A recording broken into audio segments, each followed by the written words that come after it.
I think what is very, very key and important is more than looking at the skills of a person when you're building your core team. It is important to know that we all are thinking in the same direction. We all have the same value set. When you have the right person there, so that's why the HR function, as I believe it, in the beginning is the most important function in the organization. Because if you don't get the right person with the right attitude, right skill set, mostly who shares your vision for the company, when you get such a person on board, then it's easy to steer and change because business is very, very dynamic. The marketplace changes, things change as we go along. So if you don't get the right person and put him in the right place, you are going to have a lot of trouble, and you're going to have things like what Pratap said, someone wants to go to the US, someone wants to go somewhere else, you have the core team diminishing and breaking up in different directions. So it is key to identify people with the same vision, and then bring them on, and of course it's better to have them with the likely skill sets that they want. Once you have that, it is far easier to have them together. It's like Aspire. Aspire started off with 5 core members. We still have 4 of them. One of them has moved out to Australia. They continue to give us support from them, but that's more on content. However, the 4 other core team members are still together, working out of our office in Gurgaon. Why? Because it was the vision which was common. We all wanted to make it a success, and that was key, which kept the team together. So largely that is where I think one needs to have the emphasis on, rather than skill sets and we want to make money together. That isn't key. So that's very good. But I think I want to deep dive. I want to Kavli, we have to wait for a few more minutes. Because this is a subject I think many of us deal with, the core team aspect. And I'm going to go back to Vivek on the same subject of core team, because you give a different perspective. Vivek, any inputs you would like to share with the audience here on the how do we make a core team? How do we make a core team? How do we stabilize a core team? How do we sustain a core team? How do we build our companies with a core team? That's a very important point. Core teams actually, to some extent, they can be made, and to some extent, they're going to make themselves. Because you cannot really identify beyond a point 3 or 4 people who are going to join you, form that core team, stay with you for 10 years or 20 years, and build the company to that extent. So some people, they grow into the core team. I would say initially they may not seem like they would be gelling that well with the core management, and they may, after a year or 2, they might suddenly seem more likely to be part of that core team. But the core team is something which obviously the visionary who is setting it up, the entire organization, the entrepreneur, the core team has to focus around him. There has to be 1 or 2 or 3 or 4, 1 or 2 people who are really the core fulcrum. These others, they would probably, like Infosys, let's take the example of Infosys. There are 4 or 5 founders. Till today, they're all involved, except Nandan, who's moved out to the government of India. But something tells me that maybe one day he's going to go back. So they stayed on because they had a common vision. They were passionate about their work. They started off dreaming big, started off very small, but became so big. They had that something which made them gel together. But sometimes you can have people who appear to be a little distant and not that promising, but they grow into the role. They might be part of the core team at some stage or the other. But it is very important that people, first of all, personal equations have to be such that it's not like 2 people can't stand each other. They're not going to last very long in the core team. And if they do gel, if the vision of the company and the vision of these individuals is the same, then they're going to do well. I'm being involved with cricket to a great extent. Do take a cricket example. If 2 batsmen score centuries, the team is going to win. Those 2 batsmen, they grew in terms of their own reputation by scoring those centuries, but they contributed to the team's welfare as well. Unless they took inordinately long, to score that century and denied somebody else's quick runs, or the team suffered as a result. But normally, if 2 people or 3 people do well in a particular team, that team does well. So those individuals, they have to realize and they have to feel that if I grow, my company grows. And those are the individuals who do well in a core team. That's very good. I will just add to my own perspective to this core team aspect. One is, at that stage, the communication between the team members, if you, your partner, or maybe you, your team member, has to be very high. I can give you a few examples. You talk about NIT example. I was sharing this with Mr. Anas Pawar, and he said that for 20, 30 years, I think it's never a day when he has not spoken to his other partner, wherever he is in, whether it's in the US, Australia, or whether it's Germany, they must be to each other 10 minutes a day. He said, even if there's nothing on the email, you've done 100 things, but you still pick up your phone and call and say, hey Rajiv, everything's fine, how's your morning, how's this, I'm trying to do that. That makes a very big adhesive to a core team. The core teams break because you start artificially distancing from each other, thinking that you are communicating, but you're not. You're sending an email thinking that I've already communicated ever. It's not. It's like talking to that person. So between the core team, please talk as much to each other, whatever time, 10 minutes, and maybe have a process where you meet once in 15 days for half a day, or maybe have a monthly full day run, or maybe have a quarterly go to the Soli and spend a day again. Revisit your vision, because I think he shared the word vision very strongly, and it's very important. Revisit your key, because anytime anything is right, there is always some subjectivity in that. Certain aspects are not clear to each other. So keep revisiting your vision so that all the aberrations get clear. So that is where the core team sticks together. That is where the core team start building up and merging. The second aspect is, do not have any hidden agendas. Core team members should not have any hidden agendas. That I through this route, I'll make this money, and then probably I go. If there is an exit, you might no harm. Tell it upfront. Like, I like to work on this group for next 5 years, make X amount of money, and exit. Like to exit. The other way, I may say, look, I like to build it as my family business. No harm. You can factor them all in your stockholders' agreements in the beginning, provided you bring it up. So there's nothing hidden. Because if it emerges after 3 years, it is a big heartbreak at that time. And then it causes all what you've done in the first 2-3 years of so much effort that gets annulled. And another aspect I will bring in onto that one is, especially in our kind of systems, there needs a little bit of alignment at the family levels of the core team. But sometimes the families itself have different pressures. Our spouses, our families, they have a strong influence on our decision making. So try to align them, involve them, have their buy-in into your core team. Introduce your core team to them on and off and say, look, these are the people I'm working and trying to build my company. That makes it different. In real sense, just fall in love with your core team as early as possible. Do not delay that, but that is very simple.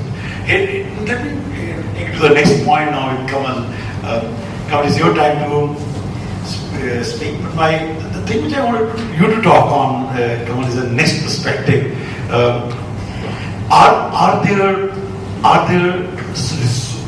there any pockets where we can, the new companies or the old companies can start looking at, which we have ignored for years?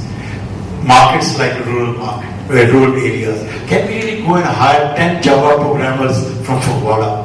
Is there any possibility of having 10 animation guys getting ready somewhere 20 miles into some village area? Are there enough NGOs working in that direction? Is something going on in other sources? Because ultimately the cities are getting saturated. I was in a meeting earlier today, and even in our company, there are like 51 open slots even today, which have gone beyond 30 days. Then I got a call from this sweet girl, guy, Versa Systems guy. He said, look, I need 20 programmers in the next 10 days. If you can help me, I'm going to give you as much, whatever money you want, without I can get you off. I'll give you US salary for those guys. But get me 20 guys, but there's a project right up, hard project right there. So what do you do? Because it's not going to happen. I went to the few guys, they say, no, it's dried up. You don't want to hire a guy. You don't want to get a guy, PHP guy that quickly. You don't want a guy on Flash for the next 60 days probably. You don't want to get a guy on Java for next, you don't want to give 10 guys Java. You need a 3 months lead time. Is it going to happen or not? Market is going to wait. So my question to you, are there any places Are there anything which you ignored? The panel should know as a panel. The audience should know. Pratap, first of all, I must thank that you found me competent enough to even think about this question. I think even if I spend a month thinking that, even then I may not come to an answer. So just impromptu, asking me. So to be very honest, I don't have any ready-made answers. So had you told me around a week back, maybe I might have. So I don't have. Honestly, I don't have an answer to that. So I don't know what expectations you have of me in this session, but let me tell you very frankly that HR as a subject has given me more questions so far than answers. So this is what I was thinking, and standing out. But that being said, I'll definitely try to, share a few ideas based on my learnings, that I had while I was building a small team. So we are not a very big team. We are around 125 people directly, and then around 150 indirectly in our franchise network, which is okay. Which is not a very big team. So I would like to divide it, and Pratap, you'll have to excuse me if I go a little longer than the other gentleman, because I was just thinking, while I was coming in. So you stay on this photo. Yeah, sure. First is a few things that we had clarity on, while we were, building this team. A few things that we were not clear on, and the people who are directly or indirectly related to startups, maybe they can relate to more what I would say. And thirdly, how I see it today. The role of a business leader or the role of HR leader, or both maybe in the same person. First thing is, we were very clear in one thing, that we want to build this company bottom up, not top down. So this is one thing many of the founders miss it, and later on things start mixing up. We were very clear that we want to build this company bottom up, not top down. And the reason was very clear, because we were working to build this company, not to sell this company. So we had not seen any imminent exit. We had nothing of that sort in our minds. And still I don't know what will happen tomorrow. And of course, the second thing is the cultural aspect. That happens to be a subset of what I just said.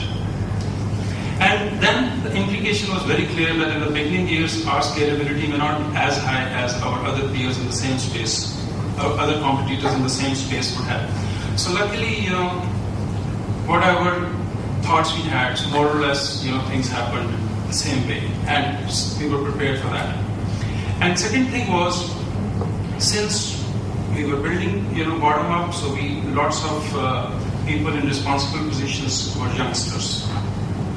So again, second thing that we were very firm. My brother and I, we co-founded this company actually, so we were clear. So we spent a lot of time thinking on all these aspects. So money is not the only definition of growth. So we need to create something for these youngsters that cumulatively would, make a growth definition. So what that was like, most of our people, at any given stage of their lives, in their careers, they were handling much more challenging assignments than their other friends would do elsewhere in the same sector. I don't know about other sectors. So at all stages, they were handling more complex situations, business situations, product, services related situations than their other peers or friends would. And second thing was that whenever any small, even a small achievement happens in the organization, so we have to be very particular. We have to be very clear. At all level, heroes should be celebrated. For example, if something good happens today, and some school, some college, wants to call us, to speak to, for example, 1,000 people, or media wants to cover us for one thing or the other, or fora like this, they want to cover us for one thing or the other. It's not only we who have to be there at the forefront all the time. So these people who are actually, creating these stories, so they have to be on the front. It is not only the money aspect or the challenging job that they're doing. Everybody wants his own piece of recognition. So these were a couple of things that we kept on doing very, very, consciously. And third thing was, I will not bore you beyond that. I don't know, and we cannot do too many things right, while we are building an organization. So the last thing that I would like to reiterate upon is, we thought that HR is too important a function to be restricted to HR department only. So all this while, in the name of HR department, we simply had an HR executive so far. But my brother and I, we were personally involved at each and every level, and we had a distributed system of HR. What that means is that if we had 9 or 10 line and staff managers who were, and further they had, let's say, a team of 15 each on average, so they were doing the complete cycles, starting from sensing the requirement, putting the requirement to that executive, and then screening, selecting, rejecting, deciding the salary, even signing the appointment letter to hiring, to filing, everything. So they were doing. So that this thing also helped us. So these 3 things, helped us. In retrospection, I don't know, what the implications would be going forward, but these 3-4 things really helped us. And a few things that we were not very clear in, and still I would say, we may not be.